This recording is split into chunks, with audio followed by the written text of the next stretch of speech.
guys, na last day. naman. Nanugnog na.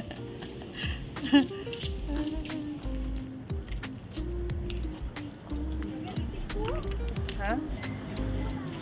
Last day na namin. Parang ayaw ko pang umuwi. Hindi pa kami nakalublob sa loob ng dagat. Sa loob ng dagat. Nakalublob sa dagat. Sobrang alon. Naman yan.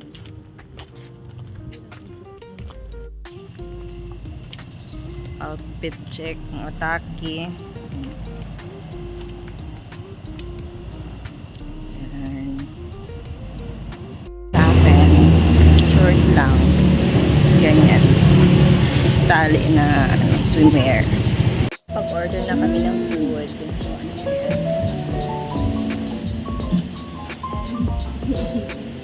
So, breakfast muna kami.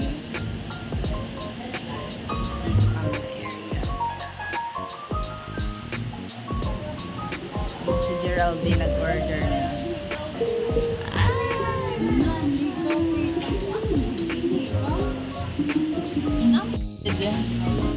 Sa akin, pancakes,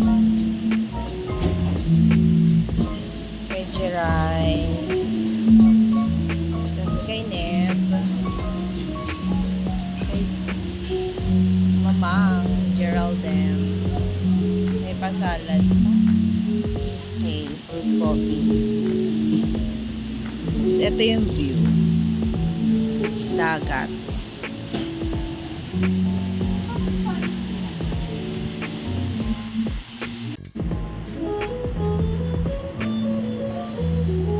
Hello guys, good morning. Day 3 na pala namin ngayon at ngayon nandito kami sa Clean Beach kasi hindi na kami lumayo gawa ng at least dito merong card, hindi siya cash.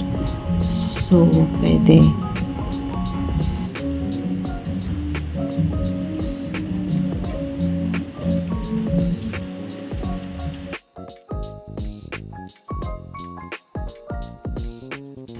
Yan, tapos na kami kumain. Kami lang tatlo dyan kasi si Neb yung naiwan doon sa food. Kasi bago dumating yung food, si Jira at si Neb naman yung unang nagpipicture. Pero hindi pa natapos, si Neb yung unang napicturean. Kaya ngayon, kaming tatlo naman. Pero susunod din naman si Neb dito after niyang mapabalot yung mga sobra-sobrang food. Ayan, isa-isa muna nagpipicture habang sinusulit yung time kasi nung oras na yan, mga nasa alas 9 na siya.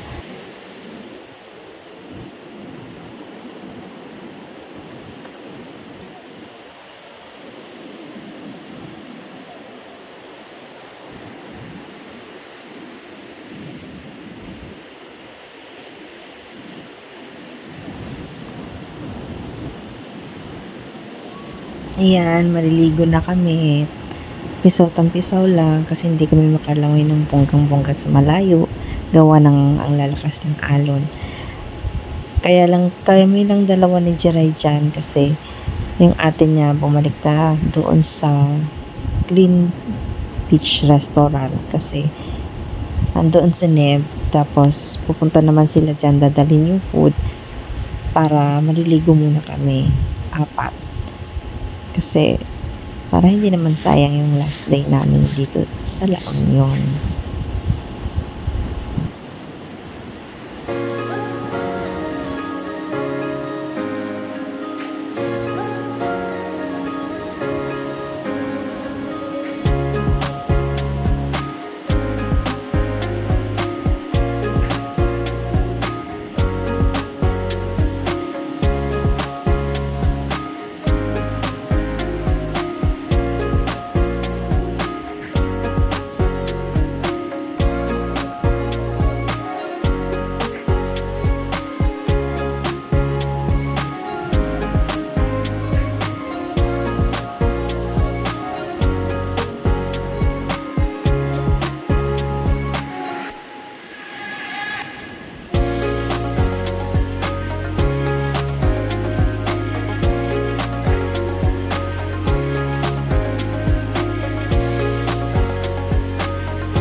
hinihintay na namin.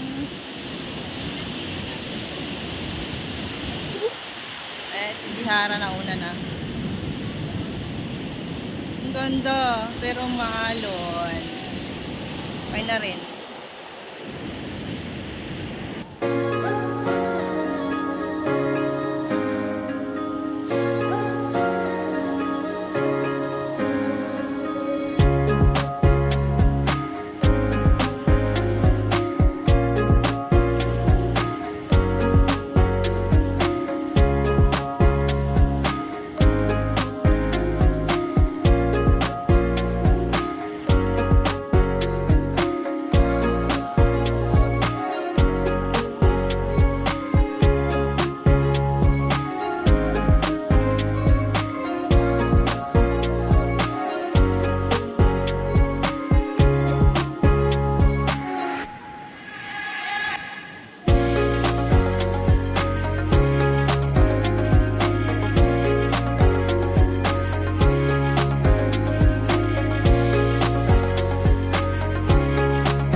Hello guys, 1 PM na pala at nandito kami ngayon sa Kabsat.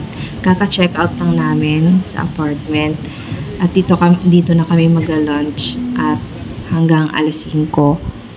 Total 7 PM pa naman yung alis ng bus at doon kami susunduin sa 7-Eleven.